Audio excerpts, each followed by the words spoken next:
कांग्रेस के महासचिव श्री सुरजेवाला जी, मंच पर उपस्थित सभी कांग्रेस के पदाधिकारी और नेतागण, आप सबका बहुत बहुत स्वागत इस सभा में। लेकिन सबसे बड़ा स्वागत और धन्यवाद मेरी अपनी कर्नाटका की बहनों को, जो इतनी बड़ी तादाद में यहाँ आई है मेरी बातों को सुनने के लिए और इतने समय से आप सब इंतजार कर रही हैं। मेरे भाइयों को भी बहुत बहुत स्वागत और धन्यवाद। आपको देख के बहुत खुशी होती है। ನಿಮ್ಮನ್ನೆಲ್ಲ ನೋಡಿ ನನಗೆ ತುಂಬಾ ಖುಷಿ ಆಗ್ತಾ ಇದೆ। खास तौर से मेरी बहनें, ನಿಮಗೆಲ್ಲರಿಗೂ ಮೇಡಮ್ ನ ನೋಡಿ ಖುಷಿ ಆಗ್ತಾ ಇದೆಯಾ ಇಲ್ವಾ? मैं जानती हूँ कि आप कितनी मेहनत करते हो। ನನಗೆ ಗೊತ್ತಿದೆ ನೀವೆಲ್ಲ ಎಷ್ಟು ಕಷ್ಟ ಪಡ್ತೀರಾ ಅಂತ। मैं जानती हूँ कि घर का बोझ किस तरह से संभालती हो, घर में काम करती हो, सब परिवार वालों की देखभाल करती हो, खेती में भी काम करती हो, जहाँ हाथ पटाना हो वो भी करते हो, और बाहर जिसकी नौकरी है वो जाके नौकरी भी करती है, तो घर आकर घर को संभालती है और घर को देखती है। ನನಗೆ ಗೊತ್ತಿದೆ ಒಂದು ಹೆಣ್ಣು ಮಗಳು ಮನೆಯಲ್ಲಿ ಎಷ್ಟು ಕಷ್ಟ ಪಡ್ತಾಳೆ, ಮನೆಯಲ್ಲಿ ಅಡಿಗೆ ಮಾಡ್ತಾಳೆ, ಮಕ್ಕಳನ್ನ ನೋಡ್ಕೊಳ್ತಾಳೆ, ಹೊರಗಡೆ ಹೋಗಿ ಕೂಲಿ ಮಾಡ್ತಾಳೆ, ಕೆಲಸ ಮಾಡ್ತಾಳೆ, ಮನೆಗೆ ಬಂದು ಮತ್ತೆ ಮನೆಯನ್ನೆಲ್ಲರನ್ನು ಸಂಭಾಳಿಸ್ತಾಳೆ ಅಂತ ನನಗೆ ಗೊತ್ತಿದೆ। अगर किसी का जीवन संघर्ष का जीवन है तो वो आपका है मेरी बहनों। ಯಾವುದಾದ್ರೂ ಒಂದು ಬದುಕು ಸಂಘರ್ಷದ ಬದುಕಿದ್ರೆ ಅದು ಹೆಣ್ಣು ಮಗಳ ಸಂಘರ್ಷ, ಅದು ಹೆಣ್ಣು ಮಗಳ ಬದುಕು। और मैं ये भी जानती हूँ कि इस संघर्ष के लिए आपको कम पहचाना जाता है। ನನಗೆ ಗೊತ್ತಿದೆ ಈ ಸಂಘರ್ಷ ಮಾಡಕ್ಕೆ ಈ ಹೆಣ್ಣಿನ ಕಷ್ಟಗಳಿಗೆ ಎಷ್ಟು ಕಷ್ಟ ಇದೆ ಅವಳಿಗೆ ಅಂತ ನನಗೆ ಗೊತ್ತಿದೆ। कि जितना आप काम करती हो, जितना आप मेहनत करती हो, तेरे इस छोटे से ढक्कन से मेरे पूरे कपड़े महक जाते हैं, तेरी झाग से मेरे पूरे कपड़े साफ हो जाते हैं। Oswal detergent liquid. शायद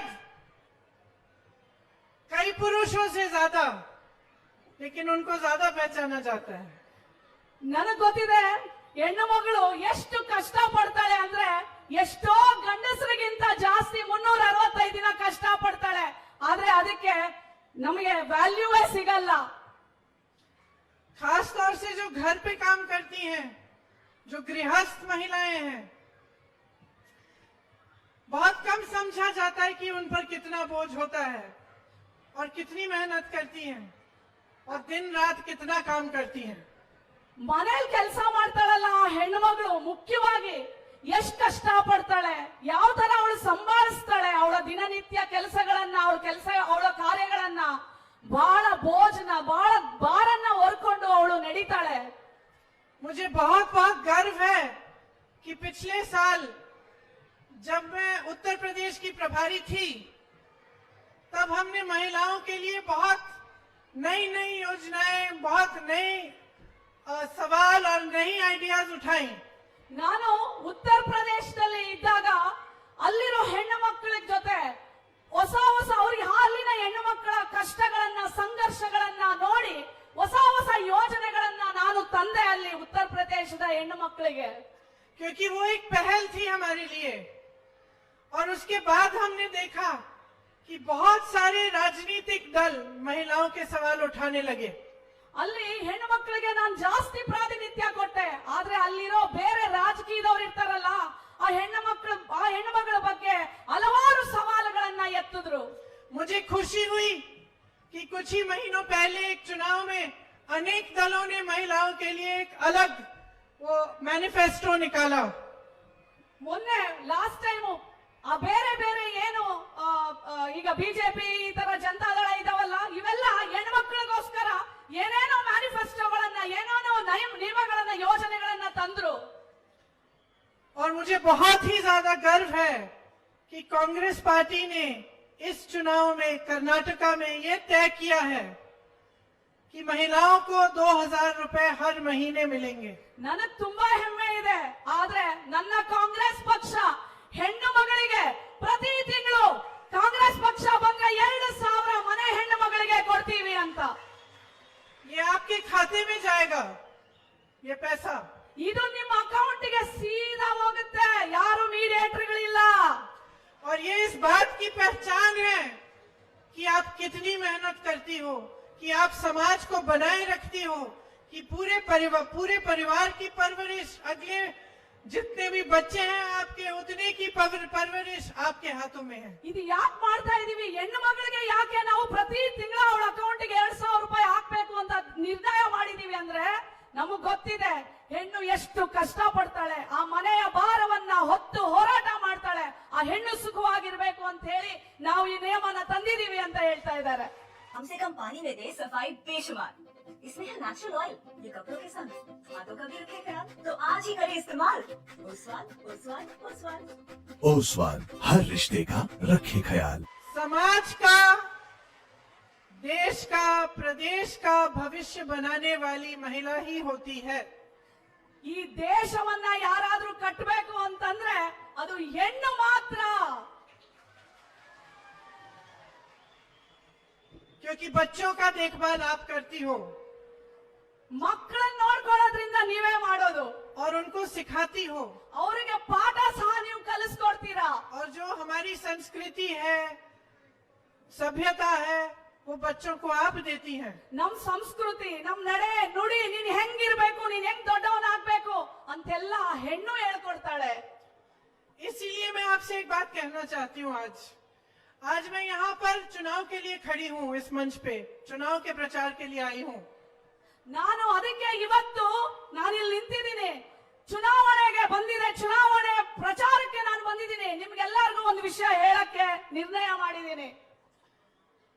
लेकिन इससे पहले कि मैं आपको बताऊं कि इस भाजपा की सरकार ने कर्नाटका को किस तरह से तबाह किया है इन 3 सालों में, और इससे पहले कि मैं आपको बताऊं कि कांग्रेस पार्टी क्या करना चाहती है आपके लिए और क्या किया है अतीत में कांग्रेस पार्टी ने कर्नाटका के लिए, मैं आपसे कुछ अलग सी बातें करना चाहती हूँ। ಈ ಬಿಜೆಪಿ ಪಕ್ಷ ಕಡೆಯ 4 ವರ್ಷಗಳಲ್ಲಿ ನಮ್ಮನ್ನ ಹೆಂಗೆ ತುಳಿದಿಟ್ಟಿದೆ ಅಂತ ನಾನ್ ನಿಮ್ಗೆ ಹೇಳಕ್ ಇಷ್ಟಪಡ್ತೀನಿ। ನಾವು ಕಾಂಗ್ರೆಸ್ ಪಕ್ಷ ಏನ್ ಮಾಡ್ತೀವಿ ಅಂತ ನಾನ್ ನಿಮಗೆ ಹೇಳ್ತೀನಿ। क्योंकि मैं भी एक महिला हूं, मेरे भी बच्चे हैं, मैं भी उनका भविष्य बनाना चाहती हूं।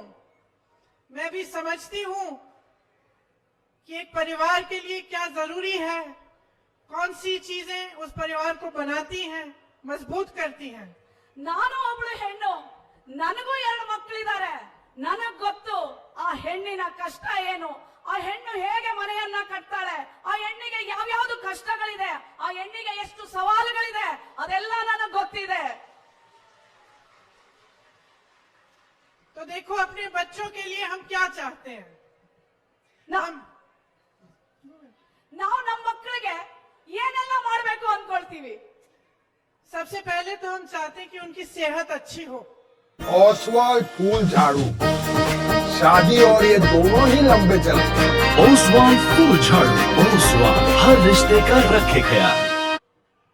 ಮೊದಲಿಗೆ ನಮ್ಮ ಮಕ್ಕಳು ಚೆನ್ನಾಗಿರ್ಬೇಕು, ಅವ್ರ ಆರೋಗ್ಯವಾಗಿರ್ಬೇಕು ಅನ್ಕೊಳ್ತೀವಲ್ವಾ। हम चाहते हैं कि उनकी पढ़ाई लिखाई अच्छी हो। ಅವ್ರು ಚೆನ್ನಾಗಿ ಓದ್ಬೇಕು ಅನ್ಕೊಳ್ತೀವಿ ನಾವು।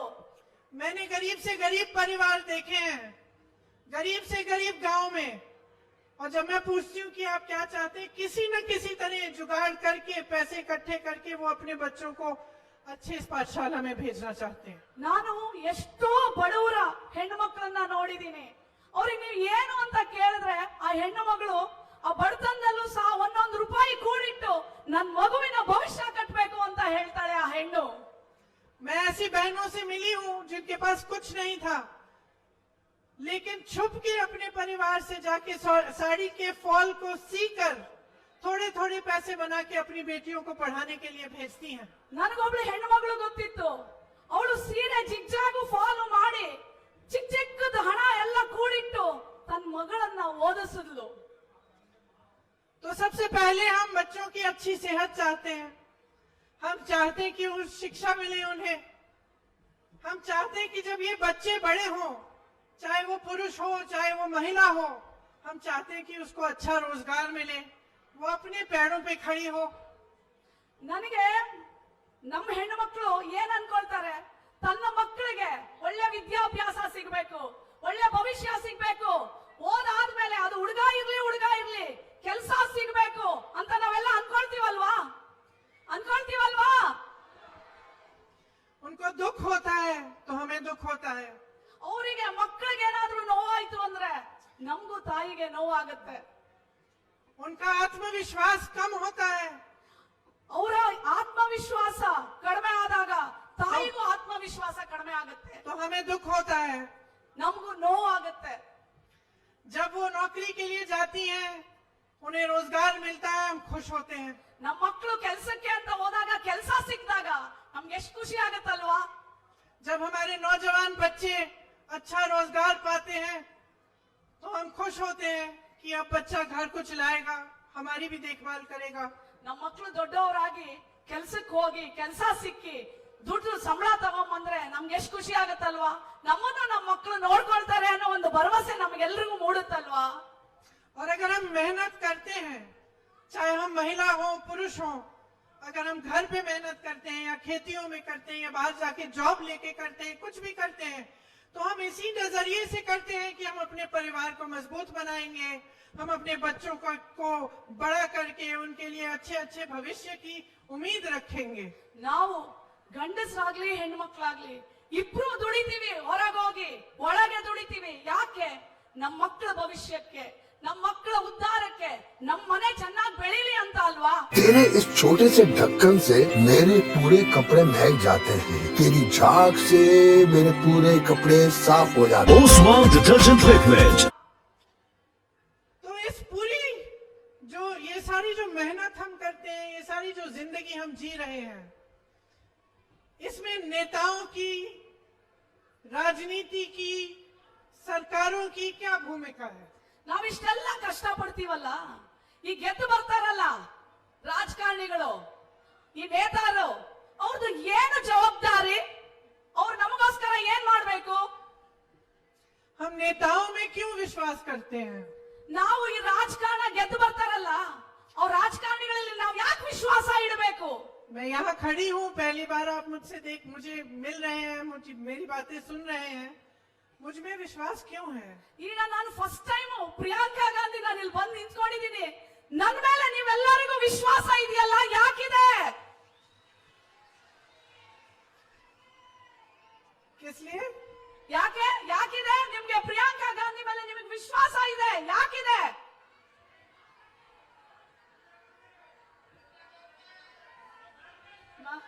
इंदिरा गांधी, क्योंकि आप कांग्रेस में विश्वास करते हैं और कहा कि इंदिरा गांधी जी का नाम लिया। क्योंकि आपने नेताओं में पहले विश्वास किया और कुछ ऐसे नेता थे जिन्होंने आपका विश्वास नहीं तोड़ा। जैसे इंदिरा जी का नाम लिया, आप सब इंदिरा जी को जानते थे, आपने देखा सुना उनके बारे में, क्या खासियत थी उनमें? ये खासियत थी कि आपका विश्वास कभी नहीं तोड़ा। ನಿಮಗೆ ಅವಾಗಿನ ನೇತ ಅಂದ್ರೆ ಅವಾಗ ಗೆದ್ದು ಬಂದಂತ ರಾಜಕಾರಣಿಗಳು, ಇಂದಿರಾ ಗಾಂಧಿ ಮೇಲೆ ನಿಮ್ಗೆಲ್ಲರಿಗೂ ವಿಶ್ವಾಸ ಇದೆ, ನೀವೆಲ್ಲ ಇಂದಿರಾ ಗಾಂಧಿ ಅಂದ್ರಿ. ಯಾಕೆ ಇಟ್ಟಿದ್ರಿ ನೀವು ಅಷ್ಟು ವಿಶ್ವಾಸ? ಯಾಕೆ ಅಂದ್ರೆ ಅವಾಗಿನ ರಾಜಕಾರಣಿಗಳು, ಅವಾಗಿನ ನಮ್ಮ ಇಂದಿರಾ ಗಾಂಧಿ ನಿಮ್ಮ ವಿಶ್ವಾಸವನ್ನ ಮುರಿಲಿಲ್ಲ, ಅವರು ನಿಮಗೆ ಬದುಕನ್ನ ಕಟ್ಕೊಟ್ರು, ಅದಕ್ಕೆ ನೀವು ಇಂದಿರಾ ಗಾಂಧಿಯ ಮೇಲೆ ವಿಶ್ವಾಸ ಇಟ್ಟಿದ್ರಿ ಅಲ್ವಾ? तो आज अगर आपको मुझ में विश्वास है तो इसमें मेरा कोई श्रेय नहीं है, इसमें इंदिरा जी का श्रेय है, कांग्रेस पार्टी के नेताओं का श्रेय है, कुछ राजीव जी का है, कुछ सोनिया जी का है, कुछ उन सारे नेताओं का है जिन्होंने आपके लिए सचमुच काम किया। ನೋಡಿ, ಅವ್ರು ಹೇಳ್ತಾ ಇದಾರೆ ಮೇಡಮ್, ಏನಂದ್ರೆ ನೀವು ಇಂದಿರಾ ಗಾಂಧಿ ಮೇಲೆ, ಕಾಂಗ್ರೆಸ್ ಪಕ್ಷದ ಮೇಲೆ, ಎಲ್ಲಾದ್ರ ಮೇಲೆ ವಿಶ್ವಾಸ ಇಟ್ಟಿದ್ರಿ, ಅದು ನಂದೇನಲ್ಲ. ಯಾಕೆ ಇಟ್ಟಿದ್ರಿ ಅಂದ್ರೆ ಇಂದಿರಾ ಗಾಂಧಿ ಅವರಾಗ್ಲಿ, ಜವಾಹರ್ಲಾಲ್ ನೆಹರು ಅವರಾಗ್ಲಿ, ಸೋನಿಯಾ ಗಾಂಧಿ ಅವರಾಗ್ಲಿ, ಮನಮೋಹನ್ ಸಿಂಗ್ ಅವರಾಗ್ಲಿ, ಎಷ್ಟೋ ಕಾಂಗ್ರೆಸ್ ಲೀಡರ್ಸ್ ಗಳಾಗ್ಲಿ ನಿಮಗೋಸ್ಕರ ಬೇಕಾದಂಗೆ ಕೆಲಸ ಮಾಡಿಕೊಟ್ರು, ಅದಕ್ಕೆ ನೀವು ಇವತ್ತು ಪ್ರಿಯಾಂಕಾ ಗಾಂಧಿ ಅವರ ಮೇಲೆ ವಿಶ್ವಾಸ ಇಟ್ಟಿದ್ದೀರಾ, ಹೌದಾ ಅಲ್ವಾ? तो जब मैंने आपसे पूछा कि एक नेता की, एक राजनीतिक दल की क्या भूमिका होती है आपके जीवन में और आपके बच्चों के भविष्य को बनाने में, तो मैं यही कहना चाह रही थी कि की बहुत बड़ी भूमिका होती है।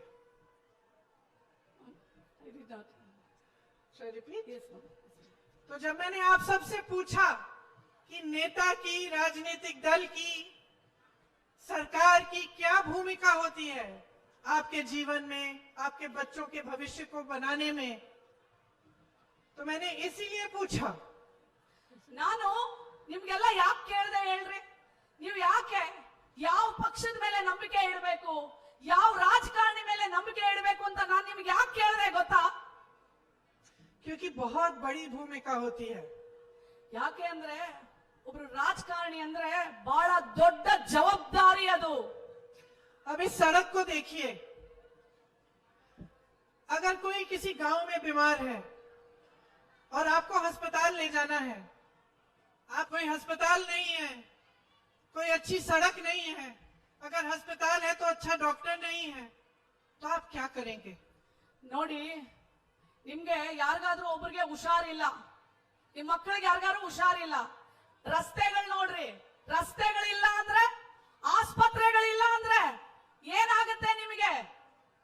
किसी ने इस सड़क को बनाने में पैसे खाए हों 40%, और इस सड़क में इतने सारे गड्ढे हैं, या अस्पताल में दवाइयां नहीं आई क्योंकि कोई नेता उसके पैसे खा रहा है, या आपके गांव में पाठशाला नहीं है, आप कितनी भी मेहनत कर ले, दिन रात मेहनत कर ले, खाना ना खा के अपने बच्चों को खिला के मेहनत करें, और कोई स्कूल ही नहीं है जिसमें जा सकते हैं, तो आप क्या करेंगे? ರಸ್ತೆಗಳಿಲ್ಲ, ಆಸ್ಪತ್ರೆಗಳಿಲ್ಲ, ಸ್ಕೂಲ್ಗಳಿಲ್ಲ, ಎಲ್ಲಾ ಕೆಲಸದಲ್ಲೂ 40% ಭ್ರಷ್ಟಾಚಾರ, ಕಮಿಷನ್ ತಗೊಳ್ತಾ ಇದಾರಲ್ಲ, ಅವಾಗ ನೀವೆಲ್ಲ ಏನ್ ಮಾಡ್ಬೇಕು? तो क्या आपको अपने जीवन में सिर्फ आपको ही मेहनत करना है? सुबह से शाम तक आप मेहनत करें, कमाएं, ईमानदारी से कमाएं, अपने आत्मविश्वास को रख के, अपने देश, अपने प्रदेश पे, अपने गांव पे गर्व करके। कम से कम पानी में दे सफाई बेशुमार। इसमें है नेचुरल ऑयल, ये कपड़ों के साथ हाथों का भी रखे ख्याल, तो आज ही करें इस्तेमाल। ओसवाल, ओसवाल, ओसवाल। ओसवाल, हर रिश्ते का रखे ख्याल। लेकिन आप ही करें और नेता आपके साथ विश्वासघात करे, कमीशन खोरी करे, 40% की सरकारें बनाए, जो पैसे आपकी सड़कों पे, आपके नालों पे, आपके घरों पर, आपकी पाठशालाओं पे, आपके अस्पतालों में जाने चाहिए, वो खुद खा के अपने घर में लगा ले, तो इससे बड़ा विश्वासघात कोई हो सकता है? ನಾವು ಹಗಲು ರಾತ್ರಿ ಕಷ್ಟಪಟ್ಟು ದುಡಿತೀವಿ, ಹೌದಲ್ವಾ? ಆದ್ರೆ ಈ ರಾಜಕಾರಣಿಗಳು ಏನ್ ಮಾಡ್ತಾ ಇದ್ದಾರೆ? ರಸ್ತೆಗಳಲ್ಲಿ ಮೋಸ ಮಾಡ್ತಾರೆ, ಸ್ಕೂಲ್ಗಳು ಕಟ್ಟಲ್ಲ, ಆಸ್ಪತ್ರೆಗಳಲ್ಲಿ ಕಟ್ಟಲ್ಲ, 40% ಎಲ್ಲಾದ್ರಲ್ಲೂ ಕಮಿಷನ್ ತಗೊಂಡು ನಮ್ಮ ವಿಶ್ವಾಸವನ್ನ ಮುರಿತಾ ಇದ್ದಾರೆ। आप अपने बच्चों के लिए ईमानदारी से कमा रहे हो। यहां से मैं अभी जहां से आ रही थी, गन्ने के किसान हैं, गन्ने का दाम नहीं मिल रहा है। ನಾವು ನಮ್ಮ ಮಕ್ಕಳಿಗೋಸ್ಕರ ಕಷ್ಟ ಪಡ್ತಾ ಇದೀವಿ। ನಾನು ಈ ದಾರಿಯಿಂದ ಬರ್ಬೇಕಾದ್ರೆ ನಾನು ಕಬ್ಬಿನ ತೋಟಗಳನ್ನ ನೋಡ್ದೆ, ಆದ್ರೆ ಆ ಕಬ್ಬಿಗೆ ಕೊಡಬೇಕಾದಂತ ಏನು ಅನುದಾನ ಇದೆ ಸರ್ಕಾರದಿಂದ, ಅದು ಸಹ ಕೊಡ್ತಾ ಇಲ್ಲ ಸರ್ಕಾರ। आज देश में किसान औसत 27 रुपए प्रतिदिन कमा रहा है, 27 रुपए। ಇವತ್ತು ರೈತ 27। ರೈತ ಪ್ರತಿದಿನ 27 ರೂಪಾಯಿ ಮಾತ್ರ ಅವನು ಗಳಿಸ್ತಾ ಇದ್ದಾನೆ। आपने बहुत भरोसा करके सरकारें चुनी, ನೀವೆಲ್ಲರೂ ನಂಬಿಕೆ ಇಟ್ಟು ಈ ಸರ್ಕಾರಕ್ಕೆ ಓಟ್ ಹಾಕಿ ತಂದ್ರಲ್ವಾ? विश्वास करके नेताओं को चुना, ಅವ್ರ ಮೇಲೆ ವಿಶ್ವಾಸ ಇಟ್ಟು ಇವರನ್ನೆಲ್ಲ ಗೆಲ್ಸಿದ್ರಿ। आज वो नेता कितने हजारों करोड़ कमा रहे हैं। ಆದ್ರೆ ಅವನು ಗೆದ್ದಿದಾನಲ್ಲ, ಎಷ್ಟು ಕೋಟಿ ಕೋಟಿ ರೂಪಾಯಿ ಇವತ್ತು ಅವನು ಲೂಟಿ ಮಾಡ್ತಾ ಇದ್ದಾನೆ। आज प्रधानमंत्री के उद्योगपति मित्र ಆ ಪ್ರಧಾನ ಮಂತ್ರಿ ಅವ್ರ ಜೊತೆ ಒಬ್ಬ ಉದ್ಯೋಗ ಮಿತ್ರ ಇದಾನಲ್ಲ, अडानी जी, ಅದಾನಿ, सारे देश के जितने भी पीएसयू हों, सबसे ज्यादा उन्होंने ही खरीदे हैं, उनको मिल गए हैं, दिए गए उन्हें। ಯಾ ದೇಶದಲ್ಲಿ ಯಾರು ಕೊಂಡ್ಕೊಂಡಿಲ್ಲ ಅಷ್ಟು ಎಲ್ಲ ಪ್ರೈವೇಟ್ ಸೆಕ್ಟರ್ಸ್ ನ ಅವನೇ ಕೊಂಡ್ಕೊಂಡ್ಬಿಟ್ಟಿದ್ದಾನೆ ಇವತ್ತು ಪ್ರಧಾನಿಯ ಸ್ನೇಹಿತ। ये नौजवान बेरोजगार खड़े हैं, इनको रोजगार पीएसयू से मिलता है। ಇಲ್ಲಿ ಇಷ್ಟು ಜನ, ಎಷ್ಟು ನಮ್ಮ ಯುವಕರಿದ್ದಾರೆ ಇಲ್ಲೆಲ್ಲಾರು, ಅವ್ರಿಗೆ ಯಾವ್ದು ಕೆಲಸ ಇಲ್ಲ, लेकिन वो अडानी को दे दिए। ನಾವು ನಮ್ಮ ದೇಶದ ಹಣನೆಲ್ಲಾನು ನಾವು ತಗೊಂಡೋಗಿ ಅವರ ಪ್ರಧಾನಿ ಮಂತ್ರಿಯ ಸ್ನೇಹಿತ ಅದಾನಿ ಕೊಟ್ಬಿಟ್ಟಿದ್ದಾರೆ. वो एक आदमी एक दिन में 1600 करोड़ रुपए कमा रहा है ಒಂದು ದಿನದಲ್ಲಿ. और आप देश के किसान ಆದ್ರೆ मात्र ಈ 27 रुपए। ಈ ಭೂಮಿಯ ರೈತ ಮಾತ್ರ ಎಷ್ಟು ತಗೊಳ್ತಾ ಇದ್ದಾನೆ? तो कब तक ಬರೀ इतनी मेहनत 27 करोगे? ರೂಪಾಯಿ. कब तक इतनी मेहनत करते रहोगे? ईमानदारी से काम करते रहोगे, दिन रात मेहनत करते रहोगे और कोई आपका पैसा खा रहा होगा? ಎಷ್ಟ್ ದಿನ ನೀವು ಕಷ್ಟ ಹಿಂಗೆ ಪಡ್ತಾ ಇರ್ತೀರಾ? ಆದ್ರೆ ಯಾರೋ ಒಬ್ಬ ನಮ್ಮ ಹಣ, ನಮ್ಮ ದೇಶದ ಹಣ ಎಲ್ಲ ಲೂಟಿ ಮಾಡ್ಕೊಂಡು ಹೋಗ್ತಾ ಇದ್ದಾನೆ, ಒಬ್ಬ ಮಾತ್ರ.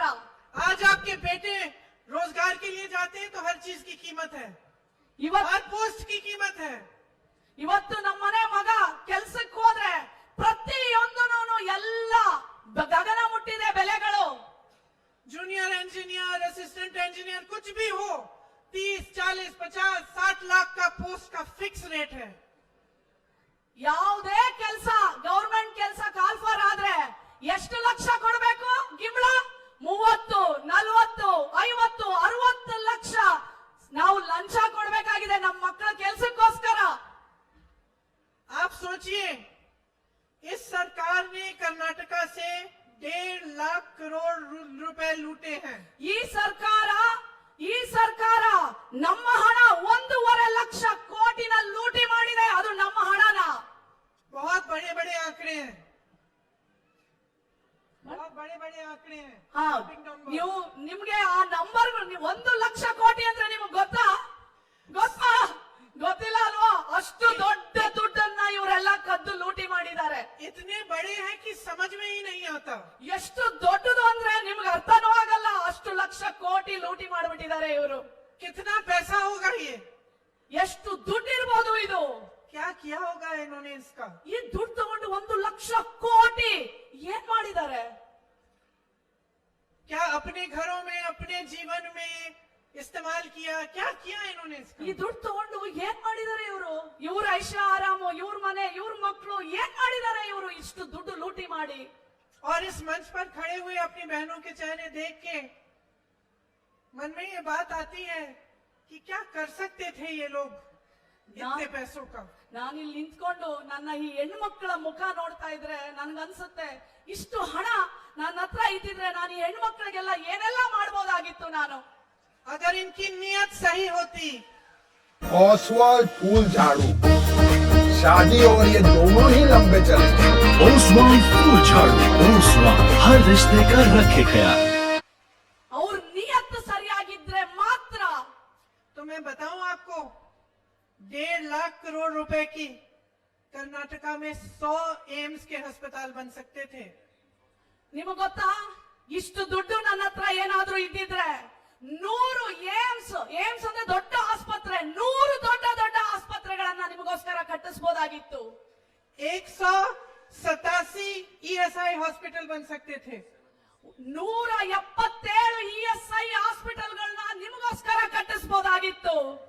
आपके बच्चों की पढ़ाई के लिए 30,000 स्मार्ट क्लासरूम बन सकते थे। 30,000। 30,000 ಸ್ಮಾರ್ಟ್ ಕ್ಲಾಸ್ಗಳು ನಿಮ್ಮ ಮಕ್ಕಳಿಗೆ ಗವರ್ಮೆಂಟ್ ಶಾಲೆ ತರ ಅಲ್ಲ, 30,000 ಸ್ಮಾರ್ಟ್ ಕ್ಲಾಸ್ಗಳನ್ನ ನಿಮಗೋಸ್ಕರ ನಾವು ಕಟ್ಟಿಸಬಹುದಾಗಿತ್ತು. 750 किलोमीटर लंबी मेट्रो बन सकती थी जैसे बेंगलुरु में है। 750 ಕಿಲೋಮೀಟರ್ ಮೆಟ್ರೋ ಟ್ರೈನ್ ಮಾಡಿಸಬಹುದಾಗಿತ್ತು ನಾವು. 2250 किलोमीटर की 6 लेन की एक्सप्रेसवेज बन सकती थी। 2250 ಕಿಲೋಮೀಟರ್ಗಳ ಹೆದ್ದಾರಿಯನ್ನ ನಾವು ನಿರ್ಮಾಣ ಮಾಡಬಹುದಾಗಿತ್ತು. गरीबों के लिए 30 लाख अफोर्डेबल घर बन सकते थे। ಬಡವರಿಗೆ अफोर्डेबल हाउसिंग जिसको बोलते हैं। ಬಡವರಿಗೆ 30 ಲಕ್ಷ ಮನೆಗಳನ್ನ ಕಟ್ಟಿಸ್ಕೊಡ್ಬಹುದಾಗಿತ್ತು. लेकिन लूटे गए ये पैसे। ಆದ್ರೆ ಆ 1.5 ಲಕ್ಷ ಕೋಟಿ ದುಡ್ಡನ್ನ ಇವರಷ್ಟೇ ಜನ ಲೂಟಿ ಮಾಡಿ ತಿಂದಾಕ್ಬಿಟ್ರು. आपका भरोसा, आपका विश्वास लूटा गया। ನಿಮ್ಮ ಭರವಸೆ, ನಿಮ್ಮ ವಿಶ್ವಾಸವನ್ನ ಮುರಿದಿದ್ದಾರೆ ಅವರೆಲ್ಲರೂ. कर्नाटका की अपनी नंदिनी है। ಕರ್ನಾಟಕದ ನಮ್ದು ನಂದಿನಿ ಹಾಲು, ನಂದಿನಿ ನಮ್ದು. आप सब तो जानते होंगे उसके बारे में। ನಿಮ್ಗೆಲ್ರಿಗೂ ಗೊತ್ತಲ್ಲ ಅದ್ರ ಬಗ್ಗೆ. उसको भी छीनने की कोशिश हो रही है। ಅದನ್ನು ಮುಗಿಸ್ಬೇಕು ಅಂತ ಹೊರಟಿದ್ದಾರೆ. गुजरात से अमूल लाया जा रहा है चुपचाप से। ಗುಜರಾತ್ ಇಂದ ಅಮೂಲ್ ಅಂತ ಒಂದು ಕಂಪನಿನ ತಗೊಂಬರಕ್ ಹೋಗಿದ್ದಾರೆ, ಅದು ಯಾರಿಗೂ ಗೊತ್ತಾಗದೆ ಇರೋ ಹಂಗೆ. कहते हैं कि कर्नाटका में दूध का कलेक्शन कम हो गया है। ಅವ್ರು ಏನ್ ಹೇಳ್ತಾವ್ರೆ, ಯಾಕೆ ಅಮೂಲ್ ತರ್ತಾ ಇದ್ದೀರಾ ಅಂದ್ರೆ ಕರ್ನಾಟಕದಲ್ಲಿ ಹಾಲು ಕಡಿಮೆ ಆಗ್ಬಿಟ್ಟಿದೆ ಅಂತ ಹೇಳ್ತಾ ಇದ್ದಾರೆ. लेकिन उसी कर्नाटका में जब कांग्रेस की सरकार थी तो दूध इतना था कि हम क्षीरधारे और क्षीर भाग्यावस जैसी योजना बना सकते थे। ಕಾಂಗ್ರೆಸ್ ಸರ್ಕಾರ ಇದ್ದಾಗ ಹಾಲು ಹೆಚ್ಚಿಗೆ ಜಾಸ್ತಿ ಆಗ್ತಾ ಇದೆ ಅಂತ ಹೇಳ್ಬಿಟ್ಟು ಸ್ಕೂಲ್ ಮಕ್ಕಳಿಗೆಲ್ಲ ಕೆನೆ ಬರಿತ ಬಿಸಿ ಬಿಸಿ ಹಾಲನ್ನ ಕೊಟ್ಟಿದ್ವಿ ನಾವು. इतना नंदिनी का इतना दूध का कलेक्शन था कि स्कूलों में हम बच्चों को दूध दे सकते थे। ಇಷ್ಟೊಂದು ಹಾಲಿತ್ತು ನಮ್ಮ ಹತ್ರ, ಪ್ರತಿ ಶಾಲೆ ಗವರ್ಮೆಂಟ್ ಶಾಲೆ ಮಕ್ಕಳಿಗೆ ನಾವು ನಂದಿನಿ ಹಾಲನ್ನು ಕೊಡ್ತಾ ಇದ್ವಲ್ಲಪ್ಪ. और आपको याद होगा क्षीराधारे हमने योजना जो बनाई थी कांग्रेस ने, ನಿಮಗೆಲ್ಲ ಕ್ಷೀರಧಾರೆ ನೆನಪಿದ್ಯಾ? ನಾವು ಕಾಂಗ್ರೆಸ್ ಸರ್ಕಾರ ಮಾಡಿದ್ವಿ.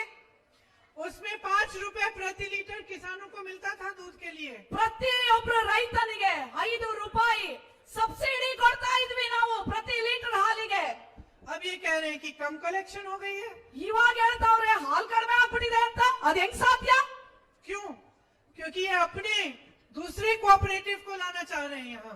ಈಗ ಇವರು ನಂದಿನಿನ ಮುಗಿಸ್ಬೇಕು ಅಂತ ಬೇರೆ ಒಂದು ಕೋಆಪರೇಟಿವ್ ಸೊಸೈಟಿನ, ಹಾಲಿನ ಸೊಸೈಟಿನ ತಗೊಂಬರಕ್ ಹೊರಟು ಬಿಟ್ಟಿದ್ದಾರೆ. और नंदिनी को उसमें जोड़ना चाह रहे हैं। ನಂದಿನಿನ ಅದರಲ್ಲಿ ಮಿಕ್ಸ್ ಮಾಡಬೇಕು ಅಂತ ಹೊರಟಿದ್ದಾರೆ.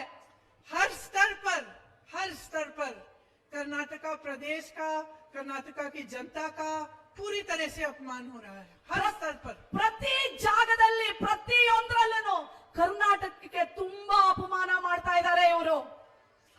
आरएसएस जैसी संस्थाएं आपके महात्मा बसवन्ना जी, नारायण गुरु जी के बारे में भी झूठ फैलाते हैं।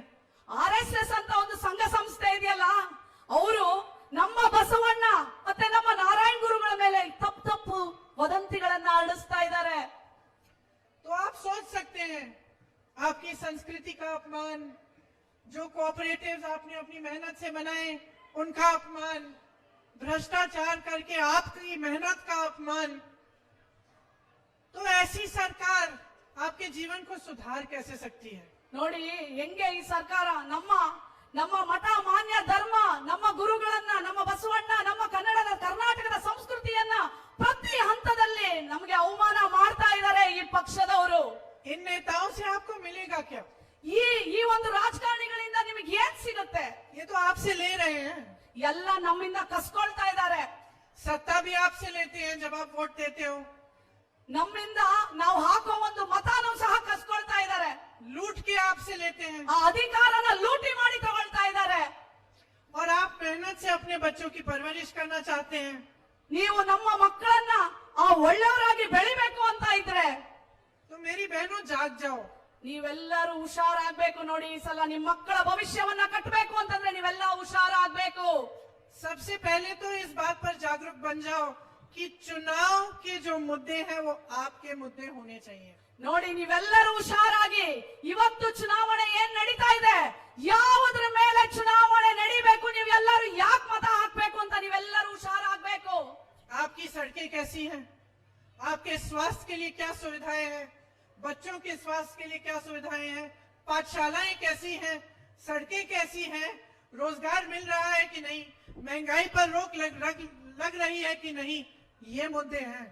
ನೀವು ಯಾವುದ್ರ ಮೇಲೆ ಗಮನ ಇಡಬೇಕು ಈ ಸಲ ಚುನಾವಣೆಯಲ್ಲಿ ಅಂದ್ರೆ ನಿಮ್ಮ ಮಕ್ಕಳ ಬದುಕು, ನಿಮ್ಮ ಮಕ್ಕಳ ಭವಿಷ್ಯ, ನಿಮ್ಮ ಮಕ್ಕಳ ಆರೋಗ್ಯ, ನಿಮ್ಮ ಮನೆ ಮುಂದೆ ಇರೋ ಬೀದಿಗಳು, ಪ್ರತಿಯೊಂದ್ರ ಮೇಲೂ ನೀವು ಈ ಸಲ ಚುನಾವಣೆಯಲ್ಲಿ ನೋಡಿ ವಿಶ್ವಾಸ ಇಟ್ಟು ತಿಳಿದು ವೋಟ್ ಹಾಕ್ಬೇಕಾಗತ್ತೆ.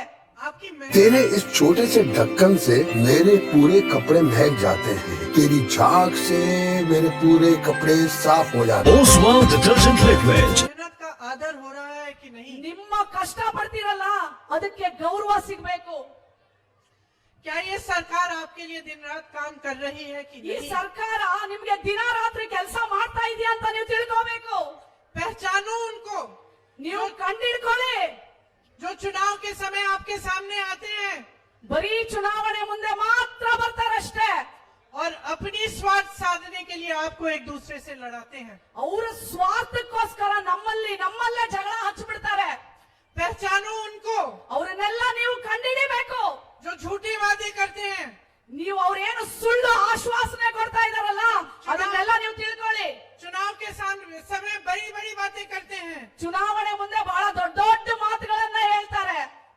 चुनाव के बाद उन वादों को भूल चुके होते हैं। ಚುನಾವಣೆ ಮುಗಿದ್ಮೇಲೆ ಅವ್ರು ಕೊಟ್ಟಂತ ಮಾತನ್ನ ಯಾವುದು ನೆನ್ಪಿಟ್ಕೊಳ್ಳಲ್ಲ. मेरी बहनों पूछो, ನನ್ನ ಅಕ್ಕ ತಂಗಿರೇ, ನೀವು ಅದನ್ನ ಕೇಳಬೇಕು. भाजपा ने आपको 26 वादे किए थे पिछले चुनाव में। ಭಾಜಪ ಬಿಜೆಪಿ ಅವರು ನಿಮಗೆ ಎಷ್ಟೊಂದು ವಾದಗಳನ್ನ ಕೊಟ್ಟಿದ್ರು, ನಾನು ಅದು ಮಾಡ್ತೀನಿ ಇದು ಮಾಡ್ತೀನಿ ಅಂತ. 26 जिसमें से 24 आज तक पूरे नहीं हुए हैं। ಇವತ್ತು ಎಷ್ಟು ಆಶ್ವಾಸನೆಗಳನ್ನ ಕೊಟ್ಟಿದ್ರೆ ಅಷ್ಟರಲ್ಲಿ ಅಷ್ಟನ್ನು ಅವರು ಪೂರೈಸಲೇ ಇಲ್ಲ. युवाओं को बोला था रोजगार मिलेगा, ಯುವಕರಿಗೆ ಹೇಳಿದ್ರು ನಿಮ್ಮ ಪ್ರತಿಯೊಬ್ಬರಿಗೂ ನೌಕರಿ ಸಿಗುತ್ತೆ, ಕೆಲಸ ಸಿಗುತ್ತೆ ಅಂತ. आज लाखों सरकारी पद खाली है कर्नाटका में, खाली है। ಇವತ್ತು रोजगार खाली है, दे युवा- सकते हैं, नहीं दे ಇವತ್ತು रहे। ಲಕ್ಷಗಟ್ಲೆ ಕೆಲಸಗಳು ಸರ್ಕಾರದಲ್ಲಿ ಖಾಲಿ ಇದಾವೆ, ತುಂಬೇ ಇಲ್ಲ. ಅವರು दे नहीं रहे हैं बहनों। ಅವ್ರೇನ್ ನಮ್ಗೇನ್ ಕೊಡ್ತಾ ಇಲ್ಲ.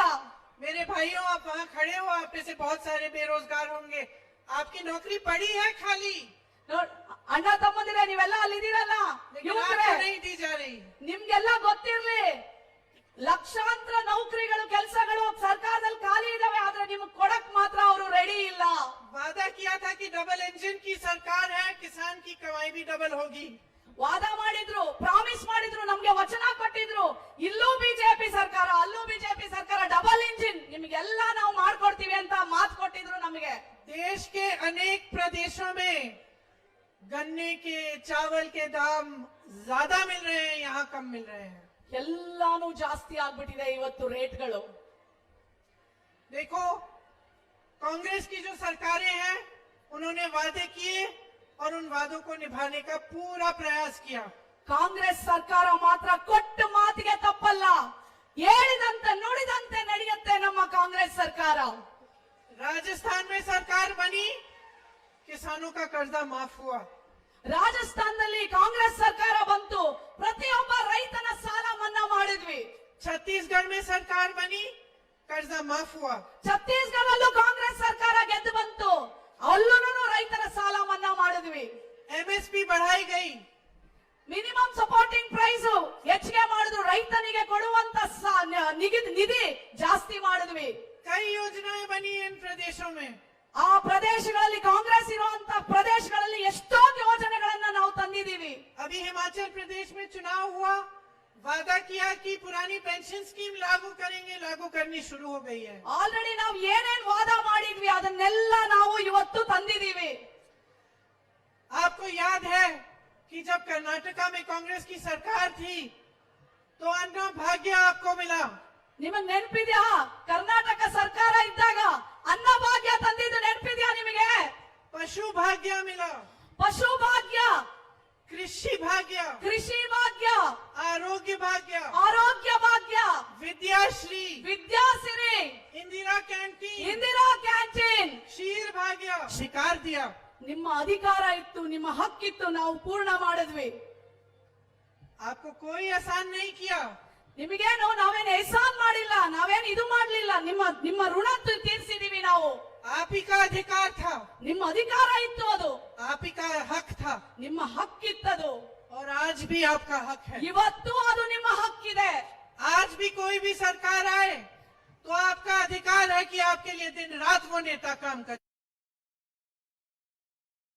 कम से कम पानी में दे सफाई बेशुमार। इसमें है नेचुरल ऑयल, ये कपड़ों के साथ हाथों का भी रखे ख्याल, तो आज ही करें इस्तेमाल। ओसवाल, ओसवाल, ओसवाल। ओसवाल हर रिश्ते का रखे ख्याल।